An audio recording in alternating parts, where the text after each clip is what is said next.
يا أيها الذين آمنوا إذا نودي للصلاة من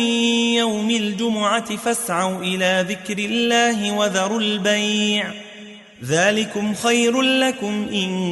كنتم تعلمون. الله أكبر الله أكبر. أعوذ بالله من الشيطان الرجيم. بسم الله الرحمن الرحيم. الحمد لله والصلاة والسلام على رسول الله صلى الله عليه وسلم. أما بعد، السلام عليكم ورحمة الله وبركاته. فندنتن نمانتن أرابا وانسكريتا panarakat stapa kan feitalaftin TVM amni zuma rena ni zuma izo ralasa na bavi atau natim finuna Islam inshallah kan randia iresa desaka makaska ni voyage spécial zainato ni pamnan sallallahu alaihi wasallam tamni alni lailatul isra'i wal mi'raj satia yutanga lebeyu kadole beze azun pamnan sallallahu alaihi wasallam yu dentranga tamni fa fitomropul ni volana Rajab izay rampitso asabotsy dia migadina izany daty lehibe izany dia ny fa fitomropul ni volana Rajab taona 1444 ka inshallah iresadresaka mahakasika an'izany tsika amin'ny ty fampatsaivana mahakasika ny finoana Islam ty. Mialohan'ny iresadresantsika an'izany tranga lehibe izany dia misy teboka lehibe anankitelo tsara ho fantantsika mba ahafahantsika mahazo antsaina izany tranga lehibe izany. Tsinona izany fa tamin'ny taona fahafolo ny faminanina dia io taona io antsoina hoe amul huzn na ihany koa taona ny alahelo. Inona ny tranga na tonga io taona io antsoina hoe taona ny alahelo? Voalohany zavatra nitsanga dia ny fahafatesany Abu Talib. Abu Talib dia rahalandray ny mpaminany sallallahu alaihi wasallam izay nitaiza azy nanomboka teo amin'ny fahavalo taonany mandra-pandehanany mpaminany sallallahu alaihi wasallam nanambady. Taoriany nahafaty ny raibeny na ny dadabeny Abdul Muttalib dia namalavala sy nitaiza an'izany mpaminany sallallahu alaihi wasallam i Abu Talib. Tsy vitan'izany ihany koa fa rehefa tonga teo anatrehany mpaminany sallallahu alaihi wasallam ny faminanina dia mbola io Abu Talib io ihany koa no niaro azy mba tsy nahafahany ireo vahoaka Makka na ireo mpikomy nandia nanao ratsy azy na ihany koa namono na ihany koa nandratra any mpaminany sallallahu alaihi wasallam satria Abu Talib dia anisan'ny lehibe n'ireo Quraish ihany koa ka tsy maintsy miaro ny zana-drahalany izy tamin'izay fotoan'izay ka tsy nisy na dia iray tamin'ireo kufar Quraish na vitany kitika na nanao ratsy any mpaminany sallallahu alaihi wasallam satria izy no andro lehibe iakinany mpaminany sallallahu alaihi wasallam tamin'ny fiantsona izay nataony na ny dawa izay nataony. Ka noho ny fahafatesany zany Abu Talib dia tapaka na niala teo anatrehany mpaminany sallallahu alaihi wasallam le andro lehibe izay niankinany tamin'izany fotoan'izany ka nalahelo ary nitomany izy ary ny tena nampalahelo azy dia ny fahafatesany Abu Talib tsy niditra tao anatin'izany finoana Islamo izany. Ny tranga faharoa dia ny fahafatesany Khadija binti Khuwailid. Khadija binti Khuwailid dia vadiny mpaminany sallallahu alaihi wasallam voalohany ary izy no renin-janany miisa 4 ary tamin'ny Khadija no nahaizany mpaminany sallallahu alaihi wasallam an'izany fitiavana sy izany karazana tokatrano ary ny ampianatra azy sy ny tia azy ary nandany ny fananany iray mantolo satria manan-karena mpivarotra izany vehivavy izany ka nampiasa ny harenany iray mantolo tamin'ny fampifalifaliana ny mpaminany sallallahu alaihi wasallam. Tsy vitan'izany rehefa tonga ny finoana Islam dia izany vehivavy izany nampiasa ny fananany iray mantolo amin'ny fampielezana sy fampandrosoana ny finoana Islam ka tsy nisalasala na dia iray minitra tamin'ny fampandrosonany zany finoana Islam izany. Ka 3 andro taoriany nahafatesany Abu Talib dia maty ihany koa imamantsika Khadija binti Khuwailid.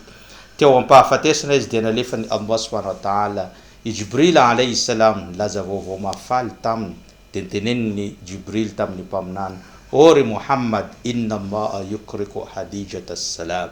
tompo Allah dia mandefa fiarabana manokana mandefa fandrepalemana ho amin'ny mamantsika Khadija ary izy dia niteny manao hoe aza malahelo anao fa efa nomaniny lapa lehibe any amparadisa spesial ho anao ry Khadija. Zany no vaovao mahafaly azony Khadija teo am-pialanena tamin'izany fotoana izany. Ny teboka fahatelo dia rehefa maty ireo olona anankiroa dia nieritreritra i mpaminany sallallahu alaihi wasallam andeha findramonina na ihany koa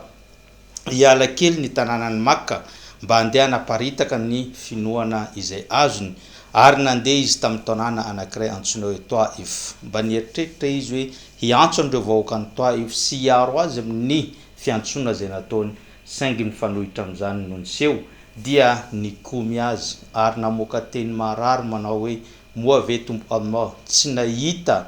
olona hafa ankotranao nataony mpaminany fa ianao izay mahanitra tsy misy zavatra ilaina ianao. Teny mankarary ary mampihetsi-po ary tsy vitan'izany fa nandatsaka ranomasony mpaminany sallallahu alaihi wasallam. Rehefa niala teo i mpaminany sallallahu alaihi wasallam dia niran'ireo vahoaka reny ihany koa ireo zazakely teo an-tanàna nandeha nitorabato ny mpaminany sallallahu alaihi wasallam ka niala ny tanànany Taif tamin'ny alahelo izy no sady dia tongotra 100 kilometatra mandritra ny 4 andro mandroso sy miverina no nandianany tamin'izany tanàna ny Taif izany. Saingy teny amin'ny mpiverenana avy any Taif dia nomeny Allah subhanahu wa ta'ala vaovao mahafaly fa hoe ireo ampahany amin'ny jiny na ireo jiny zany niditra sy nanaraka ny finoana Islam raha ohatra ka zanak'olombelona efa manda dia ireo jiny nomeny Allah fa vera hanaraka ny mpaminany sallallahu alaihi wasallam. Zay no tranga lehibe anankitelo nahatonga ny taona io nantsoina hoe taona ny alahelo tamin'izany fotoana izany. Andao amin'izay tsika ary hiditra ao anatin'izany voyage lehibe izay nataony mpaminany sallallahu alaihi wasallam tamin'ny aliny fa 720 ny volana Rajab taona fahafolo ny faminanina. Rehefa natory teo am-pandrina ny mpaminany sallallahu alaihi wasallam dia nirahany Allah subhanahu wa ta'ala Jibril alaihi salam tonga namoa azy ary rehefa nifoha i mpaminany sallallahu alaihi wasallam dia niteneny ny Jibril qum ya Muhammad, tsangana anao ry Muhammad. Nitsangana i Muhammad dia niteneny Jibril mandehana anao manao wudu dia lasa izy nandeha nanao wudu ary niteneny ny Jibril avy nanao wudu mandehana anao manao tawaf miodikodina impito eo amin'ny kamba fa eo no anomboka ny voyage izay andehanantsika. Totosan'ny mpaminany sallallahu alaihi wasallam amin'ny antsipiriany zany rehetra zany dia natomboka teo ny voyage n'izy ireo ka tonga i Burak biby anankiray izay aingam-pandeha indrindra ary tsy mbola nisy tamin'ny tantaran'izao tontolo zao satria ny farany hitany mason'izany biby zany no hipetrahany tongony zany no afanganam-pandehany zany Burak izany. Ka nitaingina izy sy Jibril nandeha niala teo amin'ny Masjid al-Haram nandeha nizotra tany amin'ny Masjid al-Aqsa tany a Palestine. Io tranga io dia teneny ny mpaminany sallallahu teneny ny Allah subhanahu wa ta'ala ao anatin'ny boky masina al-Qur'an al-Karim manao hoe subhanalladhi asra bi'abdihi laylan min al-Masjid al-Haram ila al-Masjid al-Aqsa alladhi barakna hawlahu linuriyahu min ayatina innahu kana sami'an basira. Teneny ny Allah subhanahu wa ta'ala dera ho an'ny Allah zay nampandeha tamin'ny alina ny mpanompony anankiray avy teo amin'ny Masjid al-Haram mosquée al-Haram nandeha tany amin'ny Masjid al-Aqsa tany amin'ny mosquée al-Aqsa tao Palestine alladhi barakna hawlahu ny mosquée Palestine na ny tanàna Palestine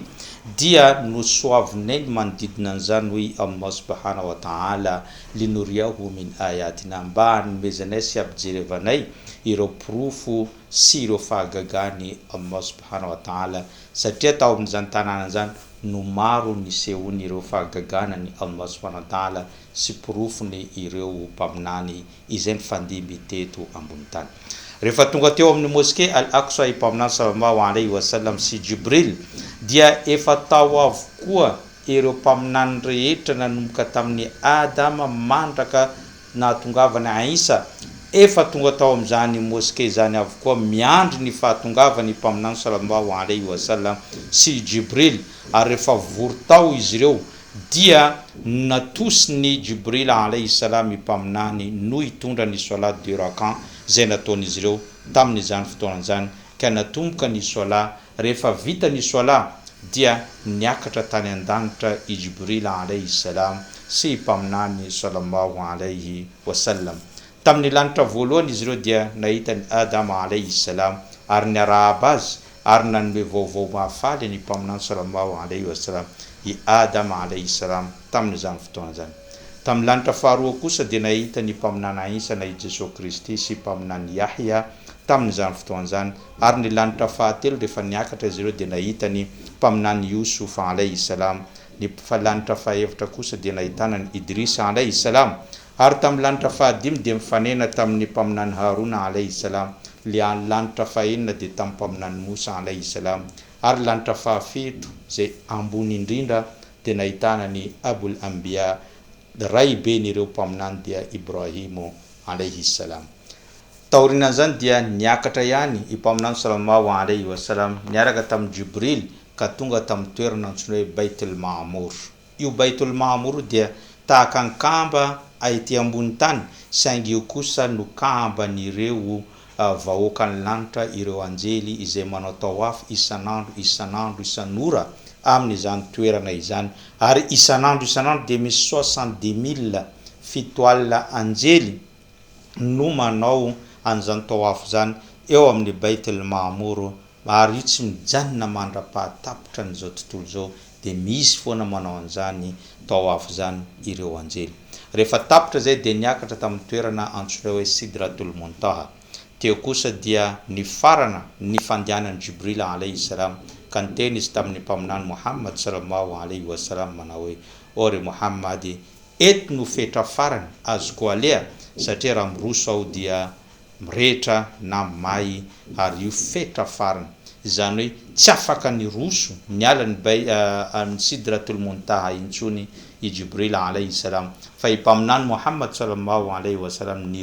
roso atrany ka tonga teo izy ny resaka mivantana tamin'ny tompo Allah subhanahu wa ta'ala izy tamin'izay fotoana zay ka teo no nahazoa ny mpaminany sallallahu alayhi wasallam ny vavaka indimy isan'andro na ny sola zay cadeau lehibe tamin'io invitation spéciale nalefan'ny Allah subhanahu wa ta'ala ho an'ny zanak'olombelona sy ho an'ny mpaminany Muhammad sallallahu alayhi wasallam izany sola izany. Tanam-piandohana dia 50 sola isan'andro no azon'ny mpaminany. Rehefa nidina izy tonga teo amin'ny lanitra fahaenina dia nahitany Musa alayhi salam. Nanontany Musa hoe inona no cadeau azonao tamin'ny tompo Allah dia niteny izy hoe ny fanompona na ny sola 50 isan'andro. Dia niteny Musa alayhi salam miverenanao any amin'ny Allah mangata aminy ny fanamevanana fa tsy ho vita amin'ny vahoakanao zany satria tamin'ny vahoakako 2 maraina sy 2 hariva ihany 2 raka maraina 2 raka hariva tsy vita ny vahoakako fa ahoana ny vahoakanao zay malemy indrindra amin'ireo vahoaka zay nandalo teto ambony tany tsy havitan'izany 50 isan'andro zany. Niverina i mpaminany nandeha tany nahazo fanamelana na fanamevanana ho 70. Niverina ihany izy lasa 30, niverina ihany izy lasa 20, niverina aza 10 ary miverina farany izy lasa 5 no nomeny Allah subhanahu wa ta'ala dia niteneny ny mpaminany Musa hoe miverenanao fa mbola tsy vita ny vahoakanao izany. Dia niteneny ny mpaminany Muhammad sallallahu alayhi wasallam efa menatra zao izy raha mbola iverina efa nanasorany Allah subhanahu wa ta'ala mandeha firy 5 be zao 5 sisa dia menatra zao izy iverina any ka teo nitenen'ny Allah subhanahu wa ta'ala zay indrindra no tena izy io sola indimy isan'andro ho an'ny vahoakany Muhammad sallallahu alayhi wasallam satria indimy ianao manao azy fa ny fahasoavanao kosa 50 satria ny asa raha ataon'ny mpino islam dia ampitomboana 10 aveny ka raha manao sola 5 isan'andro anao mitovy amin'ny nanao sola 50 isan'andro ihany ianao araka ny filazan'ireo manampahaizana. Rehefa azony zany zavatra izany dia namangy ny afobe izy namangy ny paradisa izy tao anatin'ny afobe dia nahita sazy zay tsy mbola fahita teto ambony tany ary tsy mbola fandre teto ambony tany ary rehefa namangy an'izany paradisa zany ihany koa izy dia nahita fiadanana zay tsy mbola fahitan'ny maso sy fandreny sofina ny fiadanana tao anatin'izany paradisa izany ka izany rehetrarehetra zany hitany mpaminany tamin'io alina tokana io ka rehefa aveo izy dia niverina nidina tetỳ ambony tany tonga teo amin'ny Baitul Maqdis ary nandray ihany koa ilay Burak nandeha izy niverina tany amin'ny Masjid al-Haram tapitra teo ny voyage-ny teo amin'ny Masjid al-Haram zay le niteneniny Allah ao anatin'ny surat al-Isra ary nomena anarana manokana io sura io satria ny tantara ny andeha teny masina voalohany mahakasika an'izany tranga izany zay ngamba no tantara famitina ny tantaran'ny Isra wal Miraj fa ny lesona tsoantsika amin'izany dia tokana ihany ny fanompona rehetra raha lasa nabavy anatin'ny finoana Islam azo tetỳ ambony tany avokoa ny fifehezana dia tonga Jibril nandidy ny mpaminany sallallahu alaihi wasallam mba hife ny hajj nandidy i Jibril tonga tetỳ ambony tany andanonao manao hajj ny jihad tonga Jibril nandidy an'izany ny fanaovan'ny vehivavy hijab tonga Jibril tetỳ ambony tany nandidy an'izany ny fanompona rehetra ny zaka tonga Jibril tatỳ fa rehefa tonga tamin'ny sola dia tsy Jibril no nidina tatỳ fa nalaina mihitsy mpaminany sallallahu alaihi wasallam niala tetỳ ambony tany handeha any an-danitra iresaka mivantana amin'ny Allah mandray an'izany fanompona ny sola zany midika izany fa ny sola no roho na fanahy ny mpino Islam ary ny sola tsy tahaka ny fanompona rehetra ninona zay mahazo anao dia tsy maintsy manao an'izany sola zany anao marary ianao manao ny sola manao inona anao manao tsy maintsy manao sola tsy afaka mitsangana anao mipetraka rehefa tsy afaka mipetraka anao matory tsy afaka matory anao tsy afaka mihetsika mihitsy anao dia amin'ny alalan'ny masonao no anaovanao an'izany sola zany midika zany fa ny sola dia tsy azonao tsintsoniavina ary teneniny mpaminany sallallahu alaihi wasallam ny zavatra voalohany antaniny tompo Allah subhanahu wa ta'ala anireo mpanompony amin'ny andro farany dia ny sola raha ohatra ka tsara izy io dia tsara manaraka an'izany ny asa rehetra zay ataonao raha sanatria kosa tsy manjary na tsy zarizary dia tahaka an'izany ihany koa ny asa rehetra izay nataonao ka aokatsika hanaja ny sola ary anatanteraka azy amin'ny fotoana izay nanirahana azy zay ngamba no fandaharantsika tamin'ity androany ity sorako anao nanaraka an'izany hatranam-piandohana ka hatramin'izao fiafaran'izao ny tenako dia mametraka mandrapitafa ho amin'ny zoma herinan'io toy izao wassalamu alaikum warahmatullahi wabarakatuh يا أيها الذين آمنوا إذا نودي للصلاة من يوم الجمعة فاسعوا إلى ذكر الله وذروا البيع ذلكم خير لكم إن كنتم تعلمون الله